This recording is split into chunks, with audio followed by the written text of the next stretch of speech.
Good evening, Mayor, members of Council, and the public. This is the June 2022 Progress Report. The city has launched a new capital improvement projects website section. This is a new section that was a collaboration between several different departments to bring information about capital improvement projects in the city to the public in a way that they can kind of explore on their own and get more information. Each section, or the site section, features a capital improvement story section that is a GIS section that they can navigate through to find more information about projects. Also, there's an interactive GIS map where they can hover or click over different parts on the map and learn about the projects based on where they are in the community. And also, there are dedicated project pages for each one of the CIP projects that is currently happening in the street and engineering departments right now.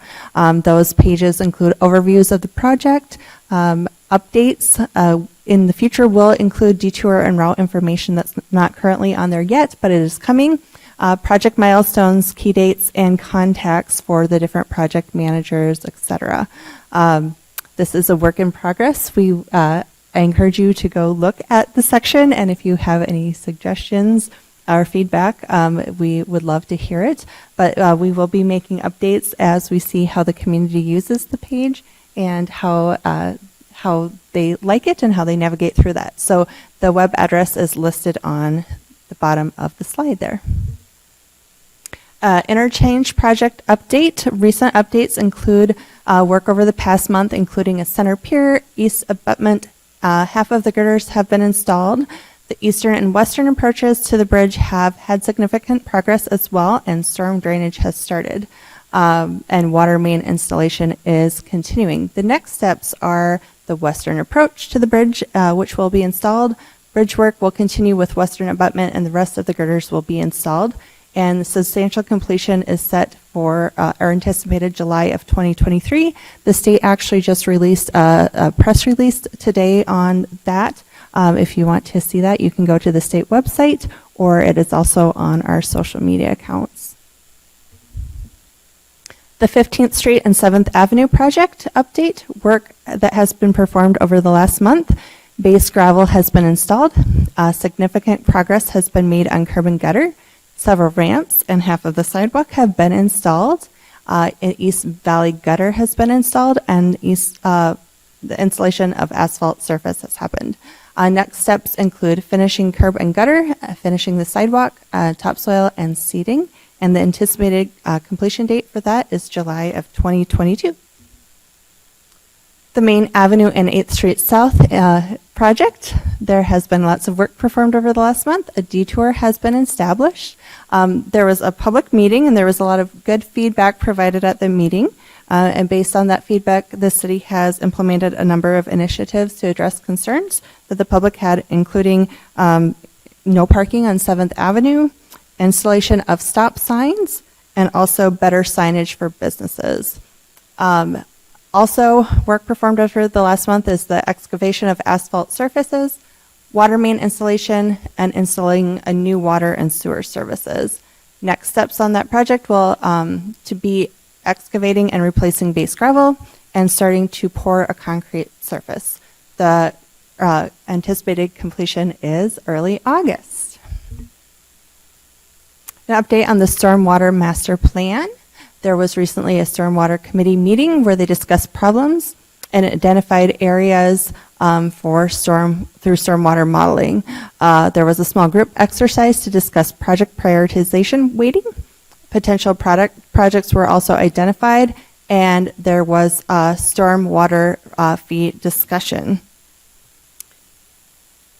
Next steps on this project include integrating a new infrared data into the model, analyzing stormwater fee and funding, and also maintenance practices and schedule. The expected completion for this is late fall, and you can visit the website to learn more information.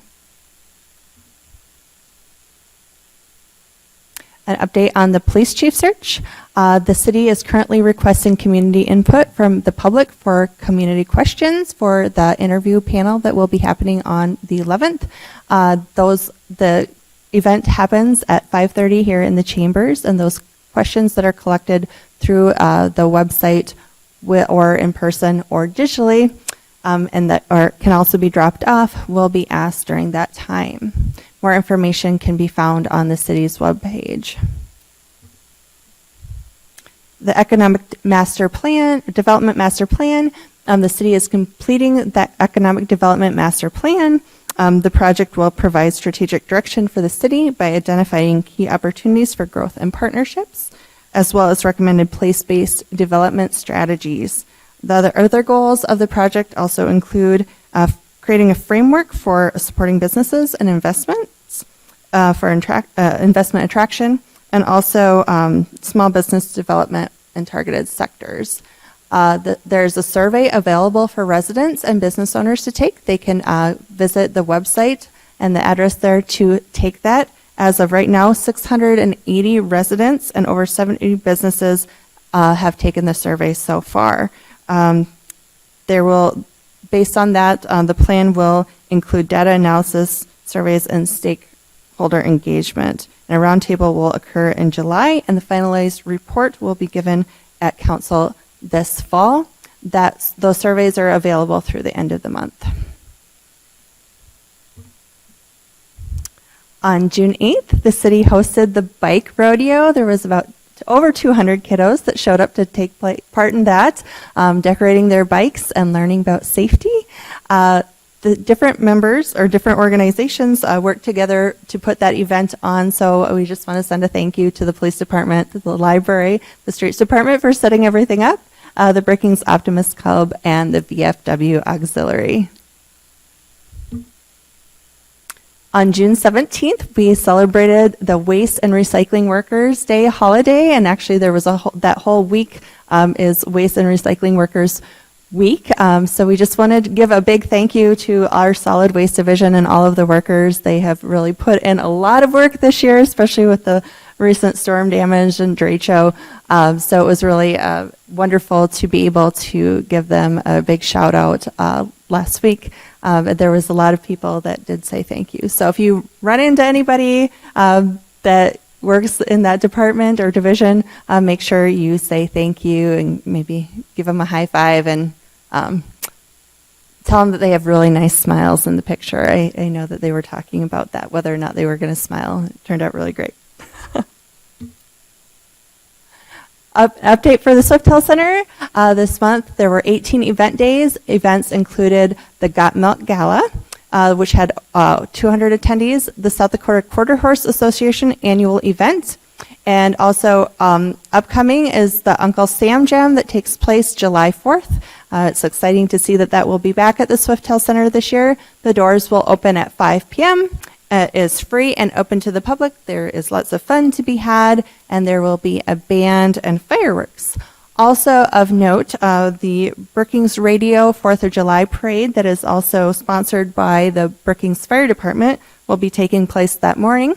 Last year, it took place a little bit later in the day because it fell on a Sunday, but this year the lineup begins at 9:30 and the parade begins at 11. The lineup takes place right by the police department on 3rd and 3rd, and it is the regular parade route that will go down 3rd Street to Main, or 3rd Street to Madera, over down 3rd Street to Madera, back down 6th Street, and then back down Main, back to 3rd. So I encourage all to attend. I believe that some of you are participating this year, so I'm really excited to see that. Lots of candy and fun and 4th of July celebrations. With that, I open to any questions that you might have. Okay, thank you. Any questions for Chelsie? Thank you, Chelsie. Thank you.